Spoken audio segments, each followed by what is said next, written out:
పరిశుద్ధుడవైన మా ప్రియ పరలోకపు తండ్రి, మీ శ్రేష్టమైన ఘనమైన నామానికి వందనాలు చెల్లిస్తూ ఉన్నాము. నీ మహాప్రేమను బట్టి, నీ ఉన్నతమైన కృపను బట్టి నాయన మరొకసారి మేము నీ సన్నిధికి వస్తున్నాం. లోకములో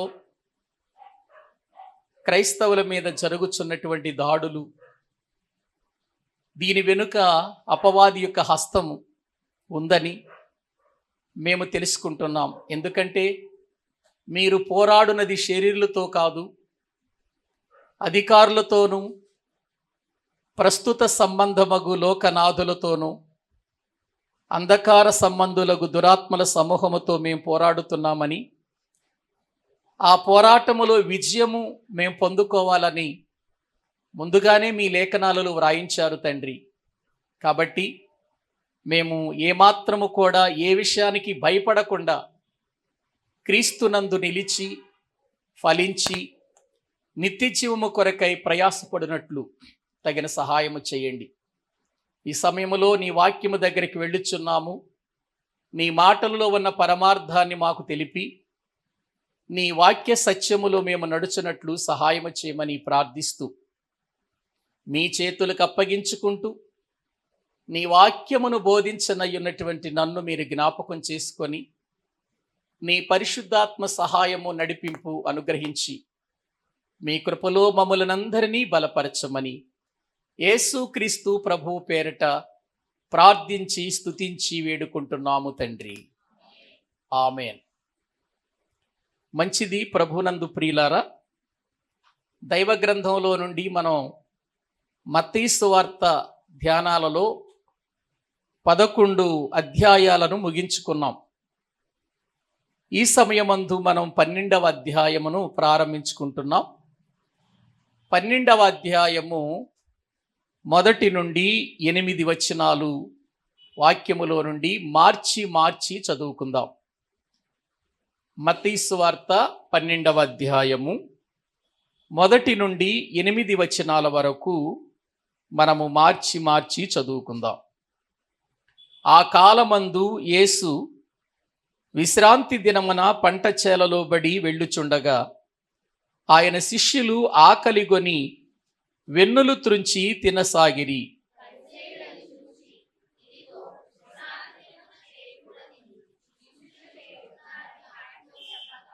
ఆయన వారితో ఇట్లనెను, తానును తనతో కూడానున్న వారును ఆకలిగొని ఉండగా దావీదు చేసిన దాని గూర్చి మీరు చదవలేదా?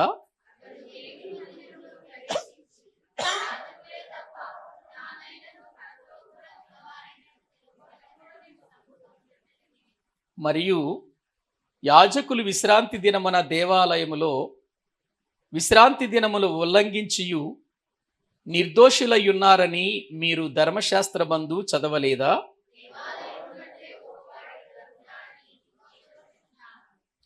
మరియు కనికరమనే కోరుచున్నాను గాని బలిని నేను కోరను అను వాక్య భావము మీకు తెలిసియుంటే నిర్దోషులను దోషులని తీర్పు తీర్చకపోదురు.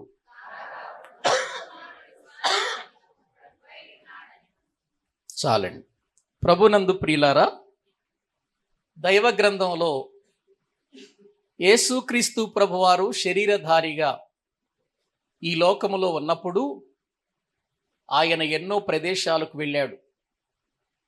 ఆయన వెళ్ళటమే కాదు, తనతో పాటు తన శిష్యులను కూడా వెంటబెట్టుకొని వెళ్ళినట్లుగా దైవ గ్రంథంలో మనము చూస్తున్నాం.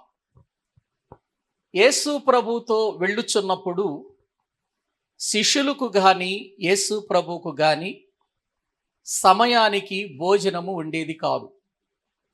సమయానికి సరి అయినటువంటి మంచి వసతులు ఆయనకి దొరికేవి కావు.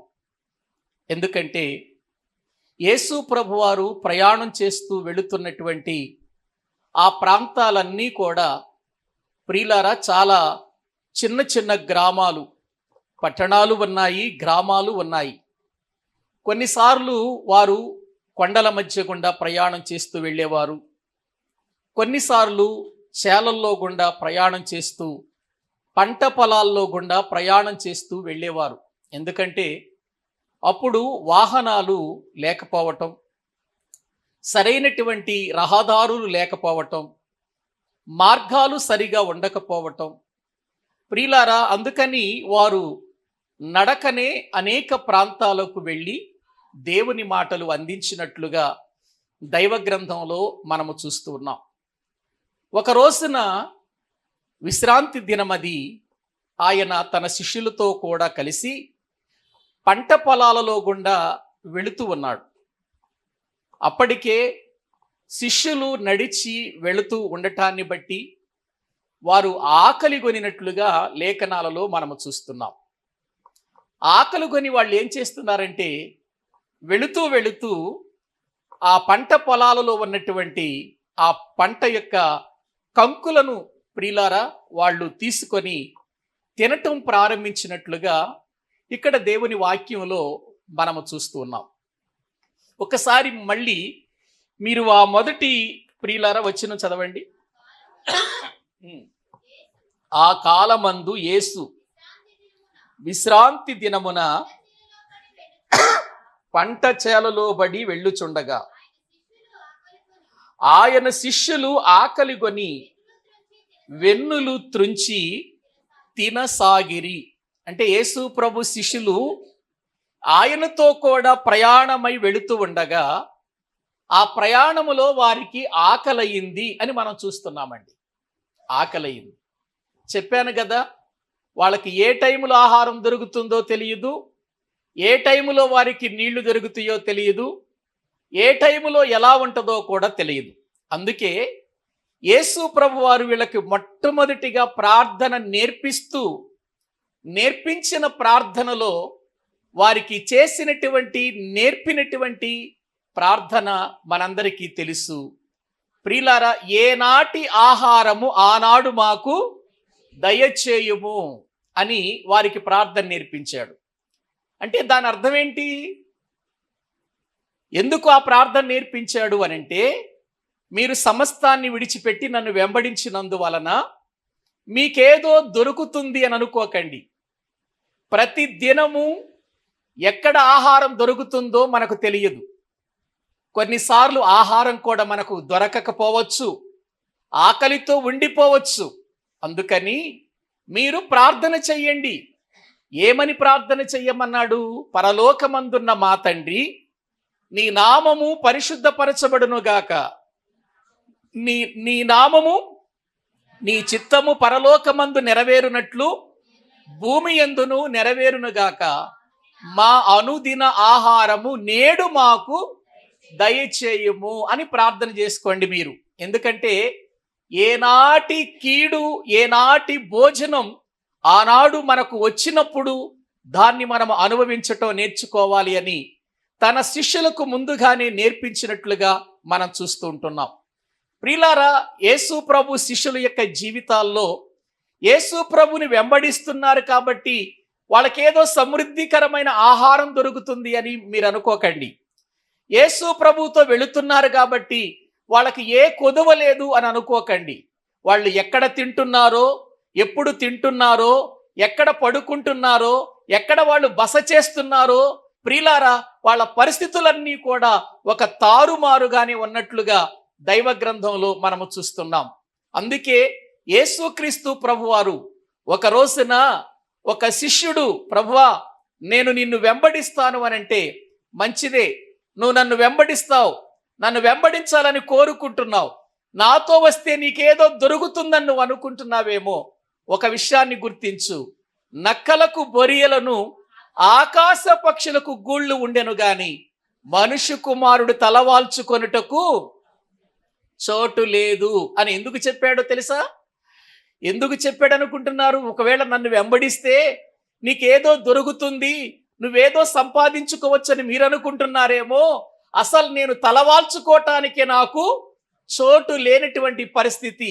అవన్నీ అనుభవించే లెక్కైతేనే నన్ను వెంబడించమని ప్రభు ఆ వ్యక్తితో చెప్పినట్లుగా దైవ గ్రంథంలో మనము చూస్తుంటున్నాం. మరొక విషయం చెప్పనా?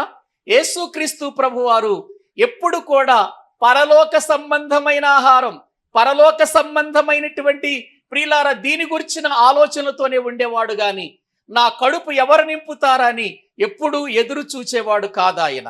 ఒక రోజున ఆయన సమరయ మార్గమున వెళ్ళవలసి వచ్చింది. సమరయ మార్గాన వెళుతున్నాడు. వెళ్ళినప్పుడు ఆయన సుకారు అనేటువంటి ఊరిలో యాకోబు అనేటువంటి బావి దగ్గర కూర్చున్నాడు. అలసిపోయాడు ఆయన, అలసిపోయాడు.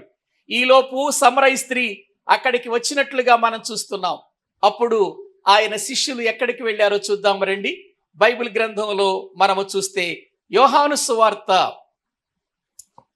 సువార్త దేవుని వాక్య భాగములో మనము చూస్తే 4వ అధ్యాయము వాక్యములో 8వ వచనాన్ని మనము చదువుకుందామండి. 4వ అధ్యాయము 8వ వచనాన్ని మనము చదువుకుందాం. ఆయన శిష్యులు ఆహారము కొనుటకు ఎక్కడికి వెళ్ళారండి? ఊరిలోనికి వెళ్ళారు. ప్రియులారా, అది ఏ సమయములో ప్రభు అక్కడికి వచ్చాడు? ఒకసారి దేవుని వాక్యంలో పై వచనాలు మీరు ఒకసారి చదవండి. 6వ వచనం. అక్కడ యాకోబు బావి యుండెను గనుక యేసు ప్రయాణము వలన ఏమైపోయాడండి? ఆయన అలిసిపోయాడు. యేసుక్రీస్తు వారు ప్రయాణం చేయటాన్ని బట్టి ఏమైపోయాడు చెప్పండి? అలిసిపోయి ఉన్న రీతిని ఆ బావి యొద్ద కూర్చుండెను. అప్పటికి ఇంచుమించు 12 గంటలాయను అని వాక్యంలో మనం చూస్తున్నాం. అంటే 12 గంటలకు యేసు ప్రభు వారు అలసిపోయి ఆ బావి దగ్గర కూర్చుంటే ఆయన శిష్యులు ఎక్కడికి వెళ్ళారు చెప్పండి? ఆహారము కొనుటకు ఊరిలోనికి వెళ్ళినట్లుగా దైవ గ్రంథంలో మనము చూస్తూ ఉంటున్నాం. ప్రియులారా, ఆ తర్వాత ఆ సమరయ స్త్రీతో ప్రభు మాట్లాడినటువంటి ఆ సందర్భం అంతా మనము తెలుసుకున్న తర్వాత, ఆమె కూడా యేసుక్రీస్తును ఎరిగిన తర్వాత, ఆయన మెస్సీయని తెలిసిన తర్వాత ఆ శిష్యులు వచ్చి ఏమంటున్నారో చూడండి. ఒక్కసారి వాక్య భాగములో మనము చూస్తే ప్రియులారా 30వ వచనం చదువుకుందాం. ఆయన యొద్దకు వచ్చుచుండిరి. ఆలోగా శిష్యులు బోధకుడా భోజనము చేయమని ఆయనను వేడుకొన్నారు.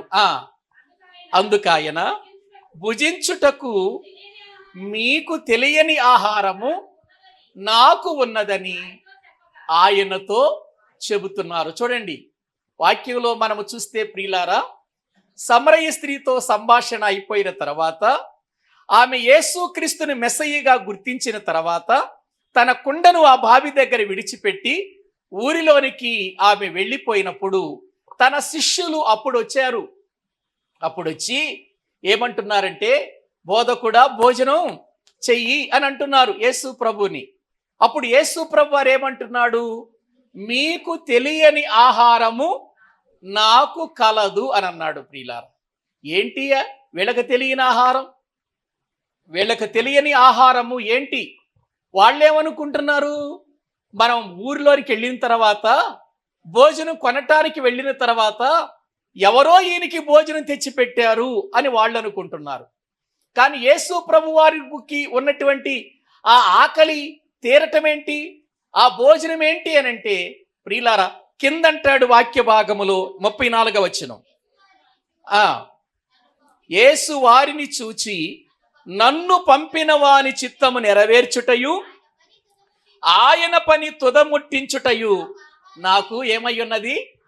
ఆహారమయ్యున్నది. వాస్తవానికి ఇక్కడ గమనించండి మీరు, యేసు ప్రభు వారు యాకోబు బావి దగ్గరకు వచ్చి కూర్చున్నాడు. అక్కడ ఎందుకు కూర్చున్నాడు? ఆయన అలిసిపోయాడు కదా, అలిసిపోయాడు.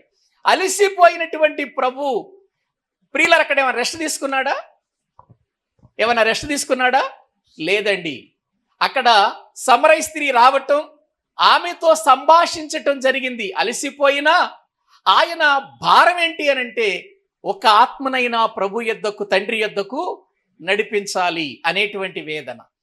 అదే అంటున్నాడు. ఆయన ఆ పరలోకపు భావాన్ని ఎరిగిన వాడై ఆధ్యాత్మికమైనటువంటి ఆకలి తీరటానికి ఆయన అక్కడ పనిచేశాడు. అందుకే శిష్యులు వచ్చి భోజనం చేయమని అడుగుతుంటే మీకు తెలియని ఆహారం నాకుంది, నా కడుపు నిండిపోయింది అంటున్నాడు ఆయన. అంటే ఆ ఒక ఆత్మ రక్షించబడింది అని అంటే ఆయన కడుపు ఏమైపోతుంది చెప్పండి? నిండిపోయినట్టు అన్నమాట. ఆయనకి శరీరపు ఆకలి కూడా ఆయనకి తెలియదు. అంటే ఎంత భారము ఆయనకుందో మనము ఆలోచించాలి. శిష్యులు వెళ్ళారు, ప్రియుల భోజనం కొని తెచ్చారు, చక్కగా వాళ్ళు తిన్నారు. కానీ యేసు ప్రభు అక్కడ భోజనం చేసినట్లుగా మనకు కనబడటం లేదు. అంటే ఆయన భారమంతా ఏంటంటే ఆత్మలను సంపాదించాలి, ఆత్మలను రక్షించాలి. ఆయనకి ఎంత ఆకలి తీరిందంటే ఆ సమరయ స్త్రీ మార్పు చెంది ఊరిలోనికి వెళ్ళి ఆ ఊరిలో ఉన్న అనేకులను ఆయన యొద్దకు తీసుకొచ్చింది. చూడండి, నేను చేసినవన్నీ నాతో చెప్పిన ఈ మనుషుణ్ణి చూడండి, ఈయన మెస్సయ్యా కాడా అని చెప్పినప్పుడు వారు వచ్చి ప్రభువునందు విశ్వాసం ఉంచినట్లుగా మనం చూస్తున్నాం. వచ్చిన తర్వాత వాళ్ళు ఏం చేశారంటే, ప్రభువా నువ్వు ఎక్కడికి వెళ్ళొద్దయ్యా, కొన్ని దినాలు మా ప్రాంతంలోనే ఉండు అని వాళ్ళందరూ వేడుకున్నారు. 2 రోజులు సువార్త కూడికలు జరిగినాయి అక్కడ. ఎవరిని బట్టి? ఒక సమరయ స్త్రీని బట్టి. చూడండి అక్కడ బైబిల్ గ్రంథంలో మనము చూస్తే ప్రియులరా 39వ వచనం. నాతో చెప్పినని సాక్ష్యం ఇచ్చిన ఆ ఊరిలో సమరయులలో అనేకులు ఆయన యందు విశ్వాసం ఉంచిరి.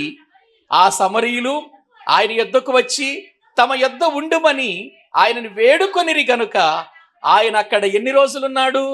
2 రోజులుండి సువార్త కూడికలు పెట్టేశాడు సమరయ ప్రాంతంలో. 2 రోజులు ఆయన చెప్పిన మాటలు విని గ్రామస్తులందరూ రక్షించబడ్డారండి. కింద చూడండి, ఆయన మాటలు వినినందున ఇంకను అనేకులు నమ్మి ఆ స్త్రీని చూచి, ఇక మీదట నీవు చెప్పిన మాటను బట్టి కాక మా మట్టుకు మేము విని ఈయన నిజముగా లోకరక్షకుడని మేము తెలుసుకున్నాం. ఏమని తెలుసుకున్నారండి? లోకరక్షకుడు, నీవు నిజంగా లోకరక్షకుడు అని మేము తెలుసుకున్నాం అని అంటున్నారు ప్రియులారా.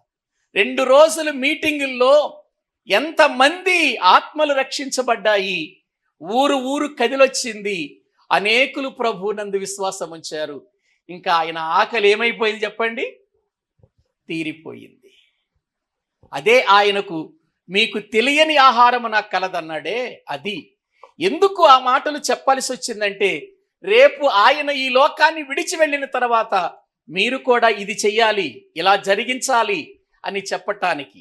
ప్రియులారా, అంటే నేను ఎందుకు ఈ విషయాలన్నీ చెబుతున్నానంటే, యేసుక్రీస్తు వారి కాలములో ఆయన సేవా విధానములో వారి భోజనము చేసిన సందర్భాలున్నాయి, భోజనము చెయ్యని సందర్భాలున్నాయి, పస్తు పండుకొనినటువంటి సందర్భాలున్నాయి. శిష్యులేమైనా సమృద్ధిగా ఉన్నారని ప్రియులారా మనం అనుకుంటున్నామేమో. లేదండి, వాళ్ళు ఎక్కడైనా పెడితే తిన్నారు, లేకపోతే లేదు. ఎవరైనా కానుకలిస్తే కొనుక్కొచ్చుకున్నారు, తిన్నారు తప్ప వారు మాకు ఈ పూట మాకు భోజనం ఫలానా చోట, ఈ పూట మాకు భోజనం ఫలానా చోట, మా కడుపు నిండుతుంది అని వాళ్ళు ఎప్పుడు కూడా వాటి వైపు చూడలేదు. అందుకే ఇక్కడ వారు పంట చేలలో పడి వెళ్ళుచున్నప్పుడు వాళ్ళ ఆకలితో ఉన్నారు, అలిసిపోయారు. ఆకలితో ఉండి నడవలేనటువంటి ప్రియులరా పరిస్థితుల్లో వాళ్ళు ఏం చేశారంటే వెన్నులు త్రుంచుకొని తింటున్నారు. ఇది పరిసయ్యులు చూచారు. అది విశ్రాంతి దినం. విశ్రాంతి దినము యొక్క ఉద్దేశం ఏంటి? విశ్రాంతి దినమున ఏం చేయాలి? ఒకసారి ద్వితీయోపదేశ కాండం ప్రియులారా 5వ అధ్యాయము 14వ వచనం. ఇశ్రాయేలులకు ఇవ్వబడినటువంటి ప్రియులార విషయాలు చాలా చోట్ల ఉన్నాయి, కానీ ఆ ఒక్క మాట మనం చదువుకుందాం. ద్వితీయోపదేశ కాండము 5వ అధ్యాయము 14వ వచనం అండి. 7వ దినము నీ దేవుడైన యెహోవాకు విశ్రాంతి దినము. దానిలో నీవైనను, నీ కుమారుడైనను, నీ కుమార్తె అయినను, నీ దాసి అయినను, నీ ఎద్దైనను, నీ గాడిద అయినను, నీ పశువులలో ఏదైనను, నీ ఇండ్లలోనున్న పరదేశి అయినను ఏ పనియు చేయకూడదు. ఎందుకంటే నీ వలె నీ దాసుడును నీ దాసియును విశ్రమింపవలెను. నీవు ఐగుప్తు దేశమందు దాసుడవై ఉన్నప్పుడు నీ దేవుడని యెహోవా బాహుబలము చేతను చాచిన చేతి చేతను నిన్ను అక్కడి నుండి రప్పించినని జ్ఞాపకము చేసుకొనుము. అందుచేతను విశ్రాంతి దినము ఆచరింపవలెనని నీ దేవుడైన యెహోవా నీకు ఆజ్ఞాపించెను. ఏవండి, ఇశ్రాయేలీయులకు ఒక ఆజ్ఞ ఏంటి? విశ్రాంతి దినమున పని చెయ్యకూడదు. విశ్రాంతి దినమున వారు దేవుని సన్నిధిలో గడపాలి. విశ్రాంతి దినమున ఎవరు కూడా ప్రియులారా వారి యొక్క పొయ్యిల మీదకి కుండలు వెళ్ళకూడదు అనే కొన్ని రకాలైనటువంటి విధానాలు ఇశ్రాయేలీయులకు దేవుడిచ్చాడు. విశ్రాంతి దినం అనంటే శనివారం. ప్రియులారా, ఇక్కడ మనం ఒక విషయాన్ని గుర్తించాలి. ఇశ్రాయేలీయులకు ఎప్పుడు కూడా దినము ఆరంభం మొదటి రోజు సాయంకాలం నుండి రెండవ రోజు సాయంకాలం వరకు వచ్చేటువంటిది ఒక రోజు అవుతుంది వాళ్ళకి. అంటే మనకు అర్ధరాత్రి 12 గంటల నుండి మళ్ళీ రెండవ రోజు అర్ధరాత్రి 12 గంటల వరకు మనకు ఒక రోజు. కానీ ఇశ్రాయేలీయులకి ఏంటో తెలుసా? మొదటి రోజు సూర్యాస్తమయము దగ్గర నుంచి మళ్ళీ రెండవ రోజు సూర్యాస్తమయము వరకు వారికి ఒక రోజు. అంటే ఇప్పుడు వీళ్ళకి విశ్రాంతి దినం ఎప్పుడు ప్రారంభమవుతుంది అంటే శుక్రవారం సాయంకాలం నుండి మళ్ళీ శనివారము సాయంకాలము సూర్యుడు అస్తమించేంత వరకు వీళ్ళకు ఒక రోజు. అది విశ్రాంతి దినం. అలా వాళ్ళకు రోజు ఏర్పడుతుంది. మీకు అర్థమవటానికి ఒక విషయాన్ని చెబుతాను. యేసు ప్రభువును ప్రియులారా చనిపోయినప్పుడు అది శుక్రవారం రోజున ఆయన సిలువలో వేలాడుతున్నాడు కదా. సిలువలో వేలాడుతున్నాడు. వెంటనే మధ్యాహ్నము 12 గంటలు మొదలుకొని ప్రియులారా ఆ ప్రాంతమంతా కూడా 3 గంటల వరకు చీకటి కమ్మినట్లుగా వాక్యంలో చూస్తున్నాం. అంటే 3 గంటల వరకు చీకటి కమ్మిందంటే ఇంకా రెండవ రోజు రావటానికి ఎన్ని గంటలు ఉంది? 3 గంటలే ఉంది. 3 గంటలే ఉంది. విశ్రాంతి దినాన పని చేయకూడదు ఇశ్రాయేలీలు. విశ్రాంతి దినాన శవాన్ని ముట్టకూడదు ప్రియులారా. అందుచేత సాయంకాలము కాకమునిపే, సూర్యుడు అస్తమించక మునిపే త్వరగా ప్రియులారా అరిమత్త యోసేపు పిలాతు దగ్గరికి వెళ్ళటం, ప్రియులారా ఆ యొక్క శవం మాకు కావాలని కోరుకోవటం, వాళ్ళు తీసుకురావటం, త్వరగా చీకటి పడుతుందని వాళ్ళు సమాధి కార్యక్రమం చేశారు. ఎందుకంటే విశ్రాంతి దినం వచ్చేస్తుంది కనుక. విశ్రాంతి దినానికి ముందుగానే యేసుక్రీస్తుని ఏం చేశారు చెప్పండి? ప్రియులారా పాతి పెట్టినట్లుగా ప్రియులారా మనం లేఖనాలలో చూస్తూ ఉంటున్నాం, సమాధి చేసినట్లుగా. కాబట్టి ఈ విషయాలు మనం గుర్తు చేసుకోవాలి. ఇప్పుడు వీళ్ళు విశ్రాంతి దినం అంటే శుక్రవారం సాయంకాలం సూర్యాస్తమయం నుండి శనివారము సాయంకాలం సూర్యాస్తమయం వరకు కూడా వీళ్ళు ఏ పని చెయ్యకూడదు. పిల్లల పొయ్యిల మీద ఎక్కకూడదు. వీళ్ళు ఏ విధమైనటువంటి రీతిలో కూడా తమ పశువులను కానీ తన దాసులతో కానీ పని జరిగించుకోకూడదు. ఇది వాళ్ళకున్నటువంటి ఆచారం. ఇప్పుడు యేసుక్రీస్తు ప్రభువు ఆయన శిష్యులు కూడా కలిసి విశ్రాంతి దినమున చేలలో పడి వెళుతూ ఉన్నారు. వెళుతూ ఉంటే వీళ్ళు ఏం చేశారు అని అంటే ప్రియులారా వెన్నులు త్రుంచుకొని తింటున్నారు. ఇది పరిసయ్యులు చూశారు. దొరికిపోయాడు యేసు ప్రభు మనకు అనుకున్నాడు. యేసు ప్రభు దొరికిపోయాడు మనకి. ఏదో నేను ధర్మశాస్త్రమును నెరవేర్చడానికి వచ్చాను అని, నేను పరలోకపు తండ్రి కుమారుని అంటూ చెప్పాడు కదా మనకి, నేను దైవ కుమారుని అంటూ చెప్పాడు కదా, ఇదేంటి ఆజ్ఞను అతిక్రమిస్తున్నాడు ఈయన అని వెంటనే వాళ్ళు ప్రశ్నించటం జరుగుతుంది. చూడండి వాక్యంలో 2వ వచనం, 12వ అధ్యాయము 2వ వచనం. పరిసయ్యులు అది చూచి, ఇదిగో విశ్రాంతి దినమున చేయకూడనిది నీ శిష్యులు చేయుచున్నారని ఆయనతో అన్నారు. ప్రియులారు గమనించండి, యేసు ప్రభుతో ఏమంటున్నారు వీళ్ళు? నీ శిష్యులు విశ్రాంతి దినాన చేయకూడని పని చేస్తున్నారు కదా. ఏంటి? వెన్నులు త్రుంచుకొని ఏం చేస్తున్నారు వాళ్ళు? తింటున్నారు కదా.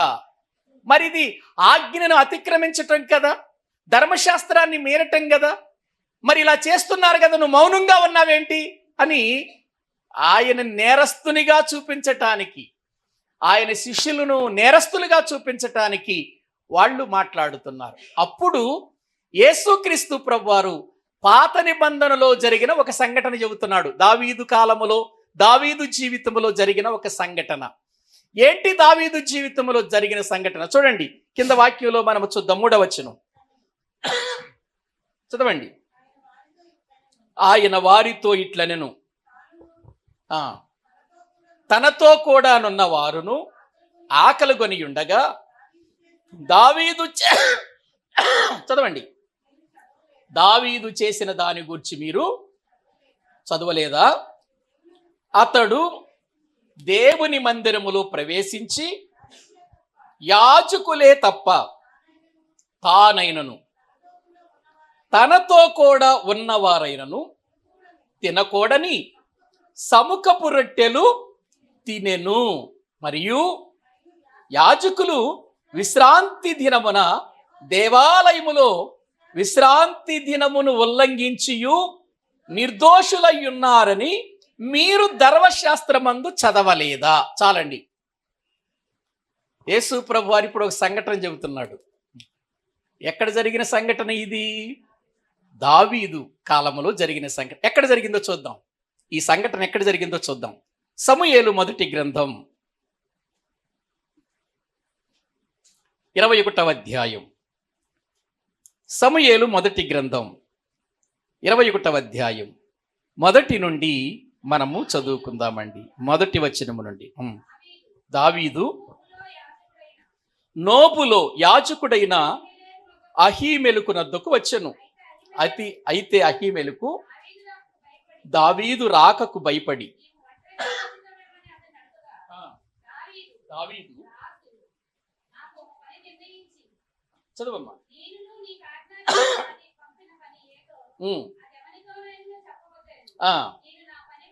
నేను నా పని వారిని నీ యొద్ద ఏమి ఉన్నది? 5 రొట్టెలు గాని మరేమియూ ఉండిన ఎడల అది నాకిమ్మని యాజకుడైన అహీమెలకుతో అనగా, యాజకుడు సాధారణమైన రొట్టె నా యొద్ద లేదు, పనివారు స్త్రీలకు ఎడమగా ఉన్నవారైతే ప్రతిష్ఠితమైన రొట్టెలు కలవని దావీదుతో అనెను. అందుకు దావీదు, నిజముగా నేను బయలుదేరి వచ్చినప్పటి నుండి ఈ 3 దినములు స్త్రీలు మాకు దూరముగానే ఉన్నారు. పనివారి బట్టలు పవిత్రములే. ఒకవేళ మేము చేయు కార్యము అపవిత్రమైన ఎడలనేమి రాజాజ్ఞను బట్టి అది పవిత్రముగా ఎంచతగును అని యాజకునితో అనెను.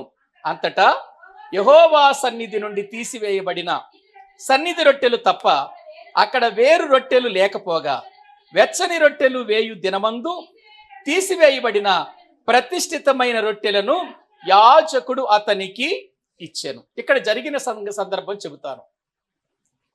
సౌలు దావీదును చంపాలనుకుంటున్నాడు. ప్రియులారా, ఈ విషయాన్ని దావీదు యోనాతానుకు చెబుతాడు. యోనాతాన్ ఎవరు? సౌలు కుమారుడు, దావీదుకు ప్రాణ స్నేహితుడు. సౌలు కుమారుడు, దావీదుకు ప్రాణ స్నేహితుడు యోనాతాను. ప్రియులారా, తండ్రేమో దావీదును చంపాలనుకుంటున్నాడు, కొడుకేమో దావీదును కాపాడాలి అని అనుకుంటున్నాడు. అందుచేత ఈ విషయాన్ని దావీదు యోనాతానుకు చెబుతాడు. నీ తండ్రి నన్ను చంపాలనుకుంటున్నాడు, నేనేం చేశాను? మరణానికి అడుగు మాత్రం దూరంలో ఉన్నాను నేను అని యోనాతానుకు చెబితే, యోనాతాన్ అంటాడు, నువ్వు అలా అనుకోవద్దు, మా నాన్నగారు నాకు చెప్పకుండా ఏ పని చెయ్యడు, నువ్వు అలాగూ బాధపడొద్దు అని అంటాడు. లేదు లేదు, నువ్వు నా స్నేహితుడు అన్న సంగతి మీ నాన్నకి తెలుసు, అందుకే ఆ విషయం నీతో చెప్పకుండా ఉన్నాడు అని అంటే, సరే నేను వెళ్ళి మా నాన్నగారిని అడుగుతాను, ఏ విషయం నీకు చెబుతాను, ఆయన ఏ స్థితిలో మాట్లాడతాడో దాన్ని బట్టి నేను నీకు చెబుతాను అని అంటాడు. వెళతాడు, సౌలును ప్రియులారా అడుగుతాడు దావీదు విషయంలో. దావీదు చావాలనే కోరుకుంటాడు. అక్కడ మనం చూస్తే 19వ అధ్యాయంలో ఆ సమయంలో ప్రియులారా మరి సౌలు దావీదును చంపాలనుకుంటున్న సమయంలో యోనాతాను వచ్చి దావీదుకు చెబుతాడు, నిజమే మా నాన్నగారు నిన్ను చంపాలనే ఆలోచనలోనే ఉన్నాడు, కాబట్టి నువ్వు ఈ ప్రాంతాన్ని విడిచిపెట్టి ఎక్కడికైనా వెళ్ళి దాక్కో అని చెప్పి వాళ్ళిద్దరూ కూడా ఏడ్చుకొని ముద్దు పెట్టుకొని, ప్రియులారా, యోనాతాను వెళ్ళిపోతాడు. దావీదు నోబుకు వస్తాడు, నోబు ప్రాంతానికి వస్తాడు. దావీదు అలా చెప్పకుండా వచ్చేసరికి అక్కడ యాజకుడికి భయం వచ్చేస్తుంది. ఏంటి దావీదు చెప్పకుండా వచ్చేసాడు, ఎక్కడికి ఎందుకు వచ్చాడు అని భయపడుతూ, అయ్యా దావీదు ఎందుకు వచ్చావు, ఏంటి చెప్పకుండా వచ్చావు అని అడుగుతాడు. ఏమలేదులే, నేను నా పనివారు ఒక పని మీద రాజు చెప్పిన మాటను బట్టి ఒక పని నిమిత్తం వచ్చాము, ఆ పని త్వరగా ముగించుకుని వెళ్ళాలి, ఇప్పుడు మేము ఆకలితో ఉన్నాం, మాకు ఏదైనా రొట్టెలుంటే పెట్టు అని అడుగుతాడు యాజకుడిని. యాజకుడు అంటాడు, అయ్యా నా దగ్గర సాధారణంగా మనం వండుకుని తినేటువంటి రొట్టెలు మాత్రం లేవు, యెహోవా సన్నిధిలో ఉన్నటువంటి ప్రతిష్ఠితమైన రొట్టెలే నా దగ్గర ఉన్నాయని అంటాడు. అయితే మాకు పెట్టేసేయనంటాడు దావీదు. అవి మాకు పెట్టేసేయనంటే అప్పుడు యాజకుడు అంటాడు, అయ్యా అవి తినాలంటే పవిత్రత కావాలి, ఎప్పుడు కూడా మనం వాటిని ఎలా పడితే అలా తినకూడదు కదా, ప్రతిష్ఠితమైన రొట్టెలు కదా, యెహోవా సన్నిధిలో ఉన్న రొట్టెలు కదా, వాటిని మనము అపవిత్రంగా తినకూడదు, స్త్రీలకు ఎడంగా ఉండాలి, పవిత్రమైనటువంటి స్థితి కలిగి ఉండాలి అని అంటే అప్పుడు దావీదు అంటాడు, మేము బయలుదేరి 3 దినాలు అవుతుంది, 3 దినాలు కూడా మేము స్త్రీలకు దూరంగానే ఉన్నాం, ఇదిగో మా జీవితాలలో మేము వేసుకున్నటువంటి వస్త్రాలు పవిత్రములే, కాబట్టి మేము వాటిని తినుటకు యోగ్యులమే అని అంటాడు. అయినా దావీదు అంటాడు, ఒకవేళ మేము చేసేది అపవిత్రమైనను, ఒకవేళ రాజు ఆజ్ఞ ఇస్తే అది పవిత్రం అవుతుంది కదా, కాబట్టి ఆ రొట్టెలు మాకు ఇవ్వమంటే అప్పుడు ప్రియులారా ఆ సమయంలో తినేస్తారు వీళ్ళు.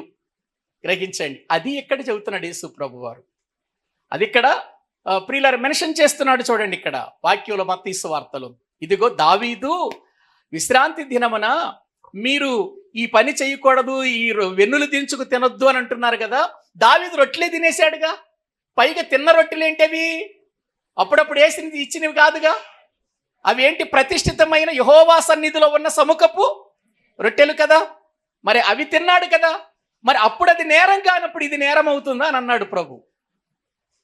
ప్రియులారా, కారణం ఏంటంటే ఏదో ఒక రకంగా యేసు ప్రభువులో పొరపాటులు చూడాలనుకుంటున్నారే పరిసయ్యులు తప్ప, ఆయన దైవ కుమారుడు, ఆయన ఏదైనా ఇదిగో పవిత్రపరచగలిగినటువంటి వాడన్న సంగతి వీళ్ళకి అర్థం కాలేదు. అప్పుడు వాళ్ళ ఉద్దేశం ఏంటంటే దేవాలయము గొప్పది, దేవాలయములో ఉన్న రొట్టెలు గొప్పవి, విశ్రాంతి దినము గొప్పది అని అనుకుంటున్నారే గాని ఇదిగో అక్కడ ఉన్నటువంటి దైవ కుమారుడైన యేసుక్రీస్తు వారు గొప్పవాడన్న సంగతి వాళ్ళకి అర్థము కాలేదు. అప్పుడు యేసు ప్రభు అంటున్నాడు, దేవాలయమును చూసుకుని మీరు గొప్పది అనుకుంటున్నారు కదా, దేవాలయము కంటే గొప్పవాడు ఇక్కడ ఉన్నాడు. చూడండి ఆ మాటలు బైబిల్ గ్రంథంలో మనము చూస్తే ప్రియులారా 6వ వచనం, దేవాలయము కంటే గొప్పవాడు ఇక్కడ ఉన్నాడని మీతో చెప్పుచున్నాను. ప్రియులారా గమనించండి, దేవాలయము గొప్పదా? ఏవండి, దేవాలయము గొప్పదా? దేవుడు గొప్పవాడా? ఒకసారి మీరు ఆలోచించండి. ఈ రోజున ప్రజలు దేవాలయాలను చూసుకొని, మనుషులు కట్టినటువంటి కట్టడాలను చూసుకొని ఆనందపడిపోతున్నారు, సంతోషపడిపోతున్నారు. ఇదిగో రంగురంగులు కూర్చోపెట్టండి, రంగురంగులు ప్రియులారా వేసి ఆడంబరాలతో నింపేసి ఇదిగో ఈ మందిరములో దేవుడు ఉంటాడు అని అనుకుంటున్నారు. ఉంటాడా? ప్రియులారా, డబ్బుంటే ఎన్ని హంగులైన వేయొచ్చు, ఎంత పెద్ద మందిరమైనా కట్టొచ్చు, ఎన్ని విధానాలైనా సరే చూపించొచ్చు. ప్రియులారా, ఒక గొప్ప మందిరంగా మనం చూపించొచ్చు, ప్రజలందరూ చూసుకొని ఆహా పరలోకం ఇదే అని అనొచ్చు. కానీ ప్రభు అంటున్నాడు, అది దేవాలయము కాదు. ఆ దేవాలయము గొప్పదని మీరు అనుకుంటున్నారేమో, ఆ దేవాలయము కాదు, దేవాలయము కంటే గొప్పవాడు ఇక్కడ ఉన్నాడు. ఎందుకో తెలుసా? మన దేవుడు ప్రియులారా మొదటి దినాలలో ఒక మహా బంగారపు స్వర్ణ దేవాలయం కట్టేసిన సొలొమోనుతోని అన్నాడు, నేను ఈ ఆలయములో నివాసము చెయ్యను. ఒక్కసారి అపోస్తుల కార్యముల గ్రంథం చూడండి, మనం చెప్పుకున్నాం ఆ మాటలు, మళ్ళొక్కసారి మనము చదువుకుందామండి. అపోస్తుల కార్యముల గ్రంథం దేవుని వాక్యములో ప్రియులారా మనము చూడగలిగితే ప్రభు మాట్లాడుతున్న ఒక అద్భుతమైన మాట 7వ అధ్యాయము 47వ వచనం మనం చదువుకుందామండి. 47వ వచనం. అయితే సొలొమోను ఆయన కొరకు మందిరము కట్టించెను. అయినను ఆకాశము నా సింహాసనము, భూమి నా పాదపీఠము. మీరు నా కొరకు ఎలాంటి మందిరమును కట్టుదురు? నా విశ్రాంతి స్థలం ఏది? ఇవన్నీ నా హస్తకృతములు కావా అని ప్రభువు చెప్పుచున్నాడు అని ప్రవక్త పలికిన ప్రకారము సర్వోన్నతుడు హస్తకృతాలయములలో నివసింపడాయన. ఎక్కడ నివసించడాయన? హస్తకృతాలయములు అంటే హస్తాలతో కృత్రిమంగా నిర్మించినటువంటి ఆలయాలు. అవి చూసుకుని ఆనందపడుతున్నారా? అందులో నేను నివాసం చేయనంటున్నాడు. మరి ఎందులో నివాసం చేస్తాడు ఆయన? చూడండి ఎందులో నివాసం చేస్తాడు. కొరింథీయులకు రాసినటువంటి మొదటి పత్రిక ఎందులో నివాసం చేస్తాడో చూద్దామండి. ఆయన ఎక్కడ నివాసం చేస్తాడో, ఆయన ఏ ఆలయములో నివాసం చేస్తాడో, ఎవరితో నివాసం చేస్తాడో దేవుని వాక్యములో నుండి మనము చూద్దామండి. కొరింథీయులకు రాసినటువంటి 2వ పత్రిక 6వ అధ్యాయము 16వ వచనము నుండి మనం చదువుకుందామండి. 16వ వచనం, 6వ అధ్యాయం 16వ వచనం. దేవుని ఆలయమునకు విగ్రహములతో ఏమి పొందిక, మనము జీవము గల దేవుని ఆలయమై ఉన్నాము. అందుకు దేవుడిలాగు సెలవిచ్చుచున్నాడు, నేను వారిలో నివసించి సంచరింతును, నేను వారి దేవుడినయ్యుందును, వారు నా ప్రజలై ఉందురు. ఏమండి, నేను వారిలో నివసించి. ఎక్కడ నివాసం చేస్తానంటున్నాడు? ఏమండి, ప్రత్యేకమైన జనాంగం, ప్రభు కొరకు బ్రతికే జనాంగం, అపవిత్రత లేనటువంటి జనాంగం. ప్రియులారా, వారిలో నేను నివాసం చేస్తా, వారే నాకు జీవము గల ఆలయం అని అన్నాడు. కాబట్టి ఇప్పుడు కట్టడాలు దేవునికి ఆలయమా? మన జీవితాలు దేవునికి ఆలయమా? మన జీవితాలు దేవునికి ఆలయం, మన దేహం దేవుని ఆలయం. మన హృదయంలో ఆయన ఉండాలనుకుంటున్నాడు, కట్టడాలలో ఉండడు ఆయన. ప్రియులారా, వీళ్ళేమో కట్టడాలు చూసి ఆనందపడుతున్నారు. ఎవరు? పరిసయ్యులు. కట్టడాలు చూసి అందుకంటున్నాడు, దేవాలయము కంటే గొప్పవాడిక్కడ ఉన్నాడని మీతో చెప్పుచున్నానని. ఇప్పుడు మత్తయి సువార్తలోనికి రండి. 7-8 వచనాల్లో ఏమంటున్నాడో చూద్దాం. మరియు కనికరమునే కోరుచున్నాను గాని బలిని నేను కోరను అను వాక్య భావము మీకు తెలిసి ఉంటే నిర్దోషులను దోషులని తీర్పు తీర్చక పోదురు. అంటే వీళ్ళు ఏం చేస్తున్నారు? నిర్దోషులను దోషులుగా చూపించాలనుకుంటున్నారు. ఎవరు? పరిసయ్యులు. నిర్దోషులను దోషులుగా చూపించాలనుకుంటున్నాడు దేవుడు. ప్రియులారా, మాట్లాడుతున్న గొప్ప మాట చూడండి. హోషేయ గ్రంథము 6వ అధ్యాయము 6వ వచనం. హోషేయ గ్రంథము దేవుని వాక్యములో ప్రియులారా మనము చూడగలిగితే అక్కడ వ్రాయబడిన మాట చూడండి. నేను బలిని కోరను గాని కనికరమునే కోరుచున్నాను. దహన బలుల కంటే దేవుని గూర్చిన జ్ఞానము నాకిష్టమైనది. ఆదాము నిబంధన మీరినట్లు వారు నా ఎడల విశ్వాసఘాతకులై నా నిబంధనను మీరి ఉన్నారు. చూడండి, నేను బలిని కోరను. ఏం కోరతాను? కనికరమునే కోరతాను. అదే కదా ఇక్కడ 7వ వచనంలో చెప్పింది. యేసుక్రీస్తు వారు హోషేయ గ్రంథంలో వ్రాయబడిన 6వ అధ్యాయము 6వ వచనంలో ఉన్న మాటే కదా మత్తయి సువార్తలో చెప్పింది. మళ్ళీ చదవండి 7వ వచనం. మరియు కనికరమనే కోరుచున్నాను గాని బలిని నేను కోరను అను వాక్య భాగం మీకు తెలిసి ఉండాలి. అది తెలిసి ఉంటే మీరు నిర్దోషులను దోషులుగా తీర్పు తీర్చరు. చూసారా, మనిషికి కనికరం కావాలి. బలి అర్పించి కనికరం లేదనుకో, బలి అర్పించి కఠినత్వం ఉందనుకో, అది దేవునికి అవసరమా?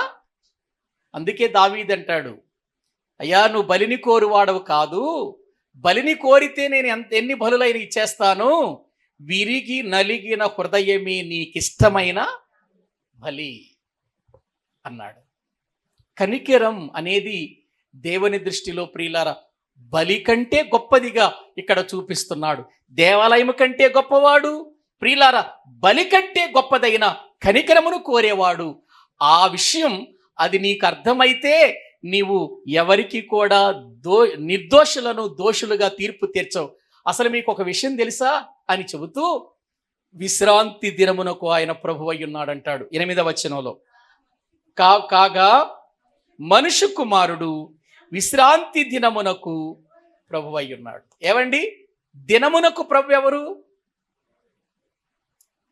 దినమునకు ప్రభు ఎవరండి? విశ్రాంతి దినమునకు ఆయన ఏమై ఉన్నాడనుంది? ప్రభువు అయి ఉన్నాడు.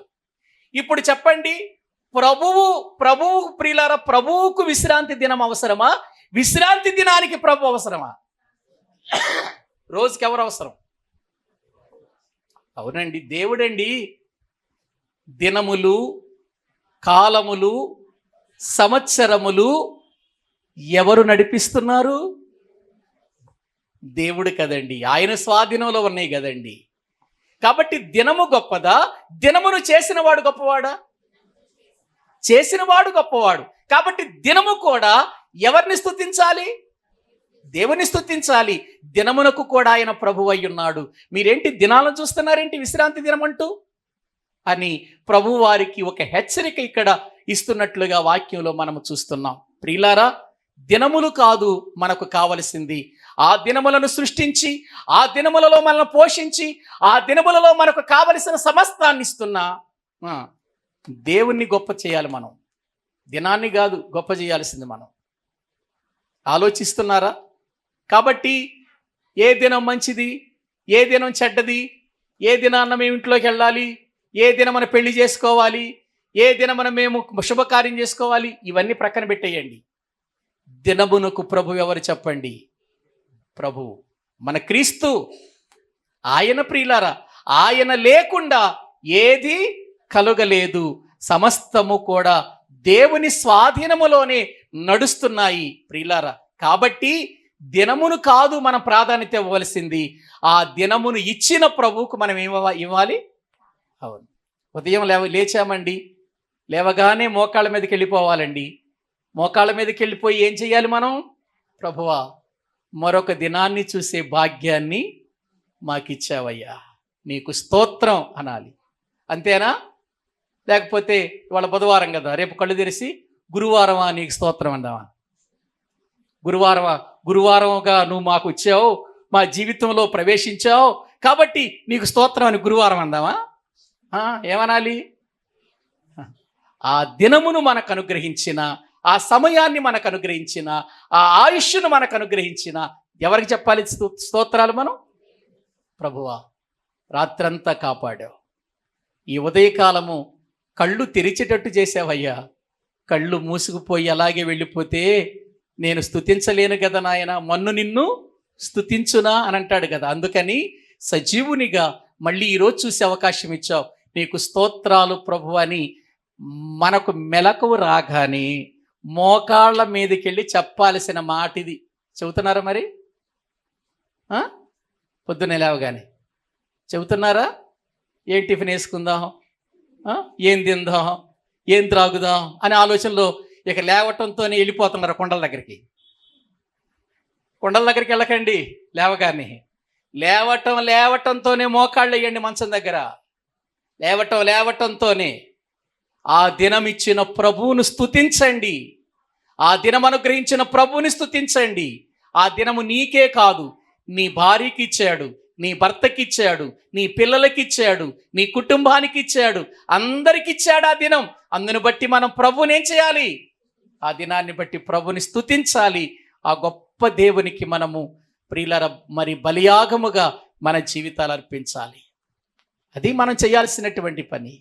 కాబట్టి విశ్రాంతి దినమున వాళ్ళు కేవలం ఆకలవుతుందని వెన్నులు త్రుంచుకొని వెళుతుంటేనే వీళ్ళు ఎంత ప్రియులార ప్రభావాన్ని తీసుకొచ్చారండి, చూసారా?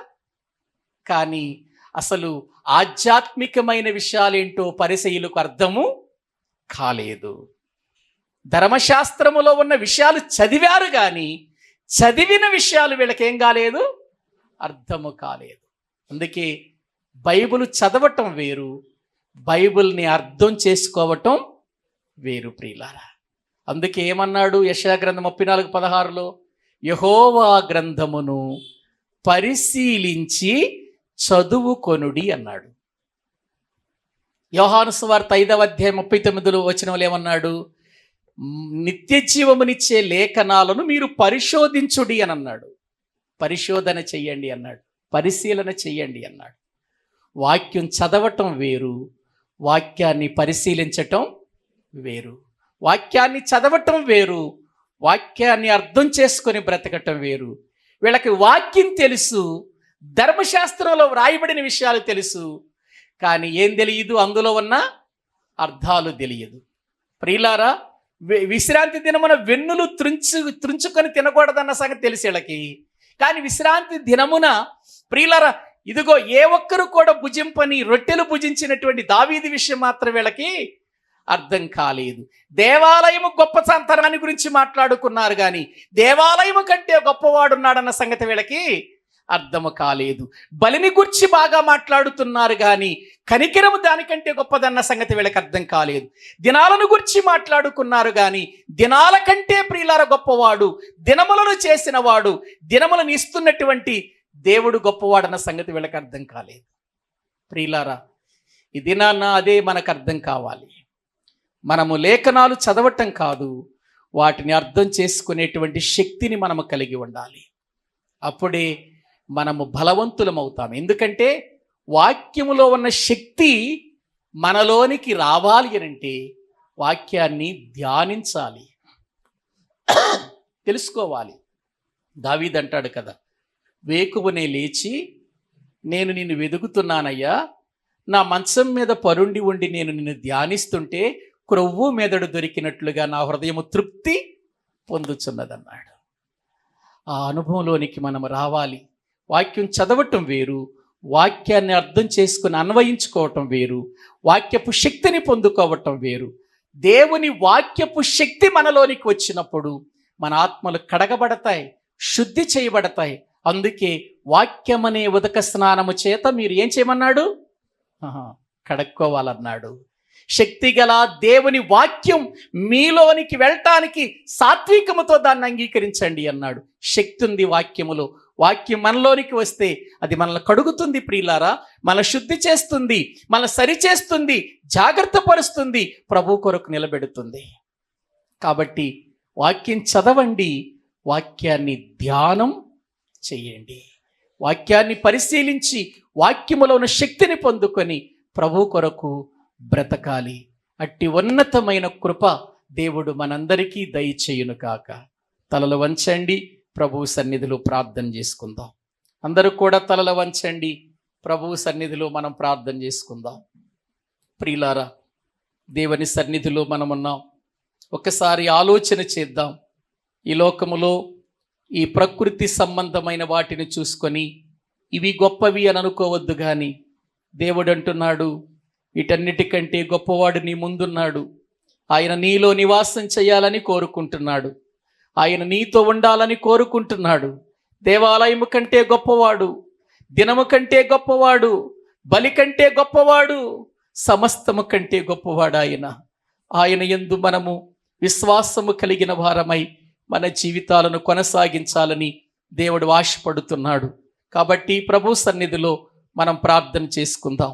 పరిశుద్ధుడైన తండ్రి, ప్రేమ కలిగిన మా ప్రభువా, మీకు వందనాలు చెల్లిస్తూ ఉన్నాం. నీ మహాప్రేమను బట్టి, నీ ఉన్నతమైన కృపను బట్టి మీకు స్తోత్రాలు చెల్లిస్తున్నాం. తండ్రి, నీ లేఖనాలను మేము చదువుచున్నప్పుడు నాయనా, ఆ లేఖనాలలో ఉన్నటువంటి శక్తిని మేము పొందుకొనున్నట్లుగా దాన్ని ధ్యానించి అన్వయించుకొని నడుచుటకు తగిన సహాయము చేయండి. ఆనాడు ప్రభువా, వారు కనికరమును గూర్చి చదివారు, బలిని గూర్చి చదివారు, దేవాలయమును గూర్చి చదివారు, విశ్రాంతి దినాన్ని గూర్చి చదివారు, కానీ అందులో ఉన్న శక్తిని వారు అర్థం చేసుకోలేకపోయారు. అందుకే ప్రభు అయిన క్రీస్తు వారు ఆ వాక్య భావమేమిటో మీరు తెలుసుకోండి అని చెప్పిన ఆ విధానం ఎంత ఉన్నతంగా ఉంది నాయన. మేము కూడా చదవటం కాదు కానీ, వినటం కాదు కానీ, అందులో ఉన్న ప్రతి సంగతిని కూడా ధ్యానించి మీ శక్తిని కలిగి బ్రతుకు వారిగా మీరు మమ్మల్ని చేయండి. మీ కృపలో మమ్మలను ప్రభు బలపరచండి నాయన. ఎక్కడ కూడా మేము బలహీనులము కాక ఆధ్యాత్మికమైన జీవితములో దినదినము కూడా నిన్ను స్తుతిస్తూ నీకు మహిమకరముగా బ్రతుకుతూ నీ చిత్తాన్ని నెరవేర్చేవారిగా మీ ప్రణాళికలో మేము ముందుకు వెళ్ళేవారిగా మమ్మల్ని చేయమని ప్రార్థిస్తున్నాం తండ్రి. ఎన్నో భయంకరమైన పరిస్థితుల మధ్యలో మేము ఉంటున్నాం. మీ కృప మాతో ఉంచండి. మీ కొరకు నాయన ఎటువంటి శ్రమైనా మేము ప్రభు నాయన స్థిరముగా నిలిచి ఫలించే వారిగా చేయండి. మా ప్రియ సహోదరుడు తండ్రి, అయ్యా ఇదిగో మీ కుమారుడు నాయన, ఇదిగో ప్రభు నాయన ప్రవీణ్ పగడాలన్నను బట్టి మీ సన్నిధిలో ప్రభువా అయ్యా ఈ రోజున ప్రభువా మేము చింతిస్తున్నాం. ఒక బాధ క్రైస్తవ లోకములో ఉంది నాయన. అయినప్పటికీ కూడా నాయన ఒక మంచి ఆధ్యాత్మికమైనటువంటి వ్యక్తిని కోల్పోయామనే వేదన ఉన్న ఆ బిడ్డ మీతో ఉన్నారని మేము నమ్ముచున్నాం. విడిచి వెళ్ళినటువంటి క్రైస్తవ సమాజములో ప్రభువా ఎంతోమంది ఆత్మీయులైనటువంటి వారు నాయన, ప్రాముఖ్యంగా తన కుటుంబీకులు వేదనలు ఉన్నారు. వారికి ఓదార్పు కలిగించండి నాయన, ధైర్యము కలిగించండి. మీ కృపలో దీవించండి నాయన. ఏది ఏమైనప్పటికీ ఈ లోకములో మేము ఉన్నంత వరకు నీ పని చేస్తూ నీ చిత్తములో ప్రభువా మేము జీవిస్తూ నిత్య జీవము కొరకై మేము ప్రయాసపడేవారిగా శ్రమలో, కష్టములో, దుఃఖములో, వేదనలో, ప్రతి విషయములో కూడా ఎక్కడ మా విశ్వాసాన్ని విడిచిపెట్టక ఆఖరి వరకు కూడా మేము నీలో నిలిచి ఫలించే వారిగా మమ్మల్ని చేయండి. రాయన కూడి వచ్చిన ప్రతి బిడ్డను బట్టి మీ వందనాలు. దీవించి బలపరచమని, మరలా తిరిగి మీ సన్నిధిలో కూడుకునేంత వరకు మీ సన్నిధి మాతో ఉంచి బలపరచమని ప్రార్థిస్తూ మీ చేతులకు అప్పగించుకుంటూ మా ప్రభు, మా రక్షకుడు, మీ ప్రియ కుమారుడైన యేసుక్రీస్తు ప్రభువు పేరిట ప్రార్థించి స్తుతించి వేడుకుంటున్నాము తండ్రి. ఆమేన్. మన తండ్రి అయిన దేవుని ప్రేమ, ఆయన కుమారుడైన యేసుక్రీస్తు వారి కృప, పరిశుద్ధాత్మ నిత్య సహాయము సన్నిధి ఇక్కడ కూడిన మనకును సకల పరిశుద్ధులకును సదాకాలము తోడయుండి నడిపించునుగాక.